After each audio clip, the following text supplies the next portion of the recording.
I really don't want to understate the extent to which they've already transformed the system into something more aggressive, more hyper-militarized, and more efficient in many ways than ever before. And efficient not at providing due process or a fair day in court, but efficient at getting people to simply give up and agree to be deported. It's Friday, December 12th. I'm Jane Coaston. This is What a Day, the show celebrating the Department of Justice for failing to indict New York Attorney General Letitia James. It's time to leave Tish alone, guys. On today's show, dueling healthcare bills fail in the Senate, setting Republicans back from concepts of a plan to concepts of a concept of a plan. And is nothing sacred? Nature lovers push back on plans to make President Donald Trump the face of their national park adventures. But let's start with immigration. On Thursday, a federal judge ordered Kilmar Abrego Garcia be released from immigration detention. Another twist in the story of the man wrongfully deported to an El Salvadoran super prison earlier this year. Here's CBS News' Camilo Montoyo Galvez quoting the judge's ruling. Because respondents, meaning the government, have no statutory authority to remove Abrego Garcia to a third country absent a removal order, a deportation order, his removal cannot be considered reasonably foreseeable, imminent, or consistent with due process. Although respondents may eventually get it right, they have not as of today. What Garcia has experienced seems to me to be a microcosm of what immigration has looked like under the Trump administration for the last 12 months or so. Cruelty and incompetence, both at their absolute worst. We have agents from Immigration and Customs Enforcement in multiple cities committing atrocities against immigrants and U.S. citizens alike on an almost daily basis, from Chicago to Charlotte, Los Angeles to D.C.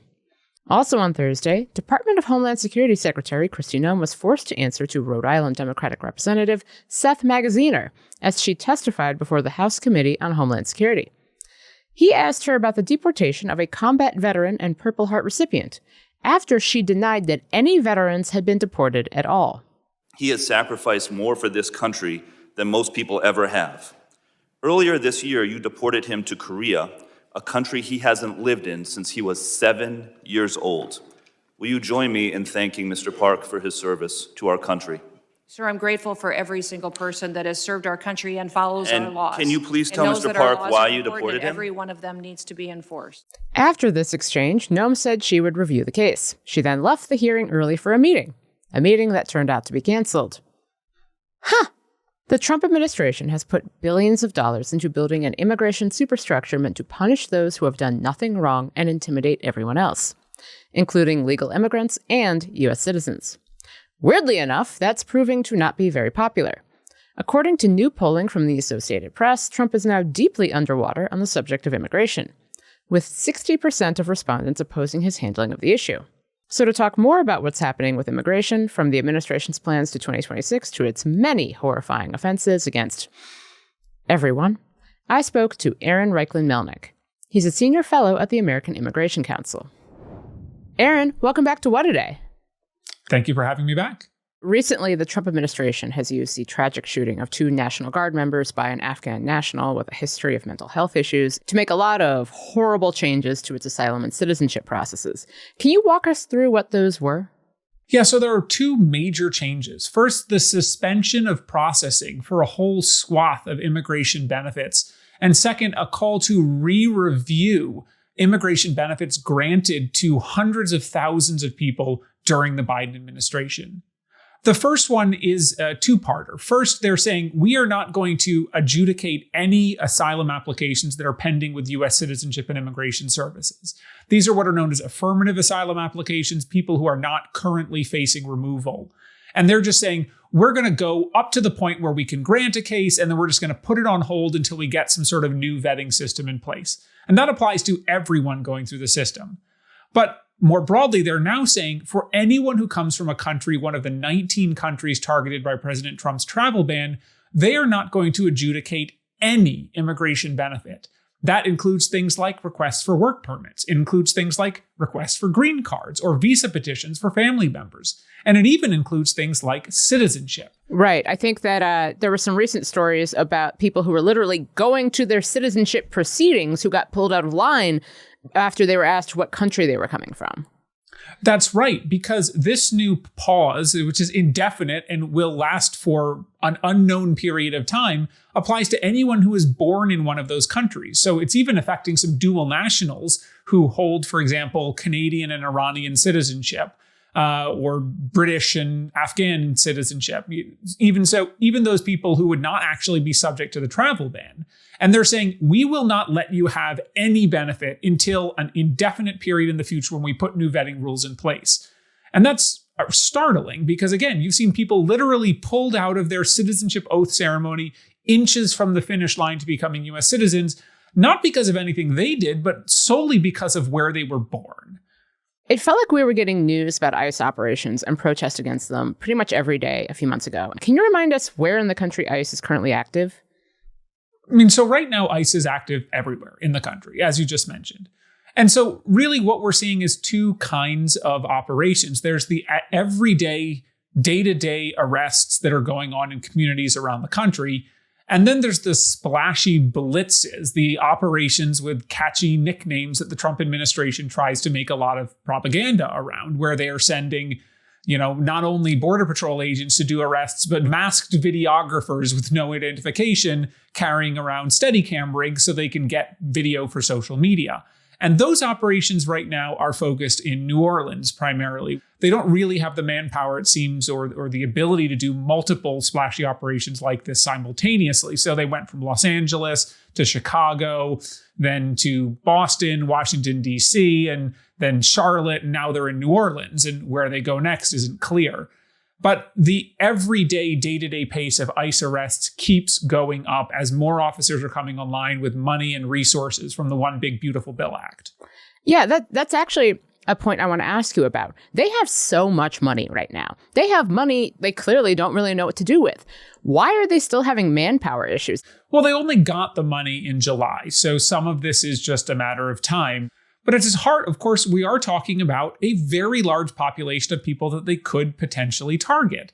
There are 14 million undocumented immigrants in the country. And there also comes a point where they need to increase the capacity of the system more rapidly. And one of the biggest things, for example, is that the detention system, where they had hoped to have 107,000 beds online by January, currently has about 70,000 beds online.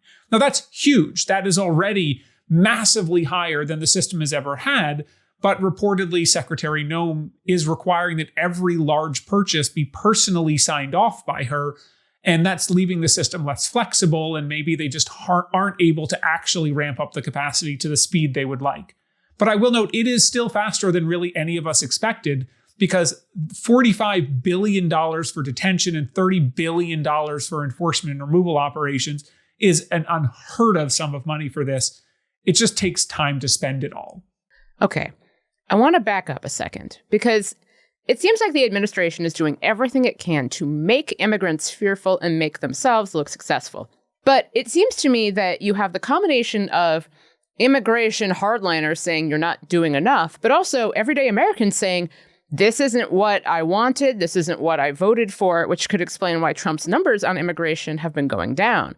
So can you help me separate the rhetoric from what's actually happening more broadly on immigration? How successful is the administration in what they've been trying to do with regard to immigration? And what is it actually doing, do you think?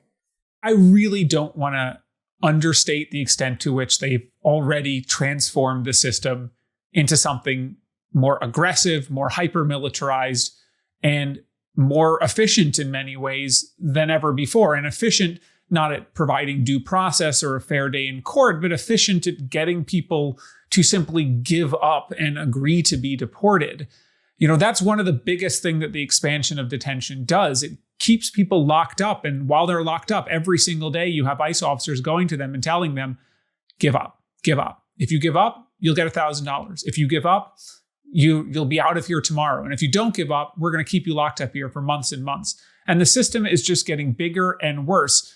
But it's still not at the 1 million deportations a year level that they were seeking. They're still maybe less than half of that goal. And they're still not reaching the point where every single undocumented immigrant is saying, it's time for me to go. And I think they want that fear campaign to ramp up, because that's the only way to get it. They understand very clearly that you need fear in order to actually get everyone out. Otherwise, this is going to take 20 years to deport everybody. But I think you're also saying the American public doesn't like it. Of course, Trump ran on mass deportation, but nobody actually believed it. Yeah, there's a real sense of when you were holding the sign that says mass deportations now at the Republican National Convention, apparently some people didn't think that meant that literally. No, they thought it meant kick out the criminals. And he was quite successful with that message, and it resonated with a lot of people who had serious public safety concerns. The problem was the people running this operation do believe it, and they really do want to deport everybody. And so they're going for the lowest hanging fruit, and the lowest hanging fruit are people with no criminal convictions. New data just came out, obtained under the Freedom of Information Act, that shows after the late May meeting where Stephen Miller ordered ICE to stop focusing on public safety threats, stop doing targeted enforcement as much, instead just, quote, just go out there and arrest illegals, that what happened is a huge increase in the arrests of people with no criminal convictions. And then the Los Angeles raid started a week later. And since that point, almost 2/3 of all people arrested by ICE in the community have had no criminal record at all. So moving into 2026, given all of this, where do you expect the administration's immigration policies to go from here? Right now, the big thing I'm looking at is tent camps on military bases. There's already one they have built in El Paso, Texas, that's holding nearly 3,000 people already. And the stories coming out of there, according to an ACLU report that just was released a few days ago, are horrific. Really, serious allegations of abuse, of officers illegally deporting people to Mexico who had no removal order, physical abuse, verbal abuse, a lot of things going on. And they want to build dozens of these facilities. They want to have tent camps in Indiana and New Jersey and Florida. That's the new way forward, and they have the money to do it. The issue right now is getting the contractors and the manpower to actually build those facilities and staff those facilities. And the longer time they have to do that, the more they'll be able to. Aaron, thank you so much, as always, for joining me. Thank you. And sorry I couldn't be more positive about these. It's okay. Thanks for watching What A Day. If you like the video, subscribe to our channel. Subscribing helps surface progressive political views in the algorithm and helps push back against the toxic onslaught of right-wing political rage bait on YouTube. We will be back with the headlines after some ads. What A Day is brought to you by Acorns. So many people are focused on where their money is today. Acorns is a financial wellness app that cares about where your money is going tomorrow. And with the Acorns potential screen, you can find out what your money is capable of. Acorns is easy. You can sign up in minutes and start automatically investing your spare money, even if all you've got is spare change. Acorns grows with you. Whether you're just starting out or thinking about settling down, Acorns supports your big and small goals across every life stage. The Acorns potential screen shows you the power of compounding and how your money could grow over time. Plus, you can quickly adjust how much you're investing each day, week, or month to make sure you're building towards your goals. Acorns is all in one. No more finance apps cluttering up your phone. With Acorns, you can invest, save, and give your money a chance to grow in one trusted place.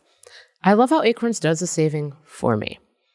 Sign up now and Acorns will boost your new account with a $5 bonus investment. Join the over 14 million all-time customers who have already saved and invested over $27 billion with Acorns. Head to acorns.com/WAD or download the Acorns app to get started. Paid non-client endorsement. Compensation provides incentive to positively promote Acorns. Tier 2 compensation provided. Potential subject to various factors such as customers' accounts, age, and investment settings. Does not include Acorns fees. Results do not predict or represent the performance of any Acorns portfolio. Investment results will vary. Investing involves risks. Acorns Advisors, LLC, an SEC-registered investment advisor. View important disclosures at acorns.com/WAD. It now seems all but certain that the Obamacare subsidies will expire at the end of the year. It means more than 20 million Americans are now bracing for their health care costs to soar. Is the president prepared to let this happen, or is he going to step in? The president is prepared to take action on health care, and he wants Republicans on the Hill to do the same. White House Press Secretary Caroline Leavitt spoke after the Senate rejected two partisan health bills that were intended to help Americans facing steep premium increases due to the expiring Affordable Care Act subsidies.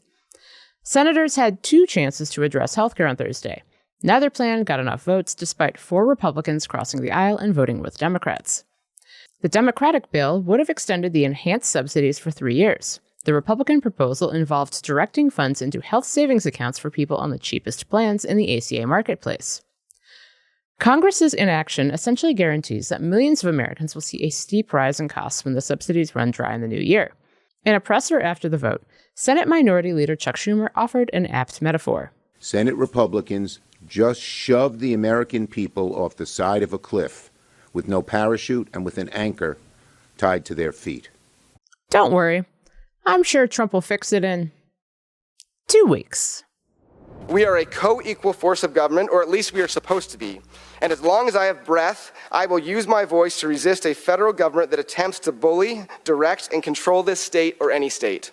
Indiana Republican State Senator Spencer Deary encouraged his fellow Republicans on Thursday to vote against a redistricting effort that would have favored their own party. And guess what? The message was heard loud and clear. Indiana's Republican-led Senate rejected the redrawn congressional map.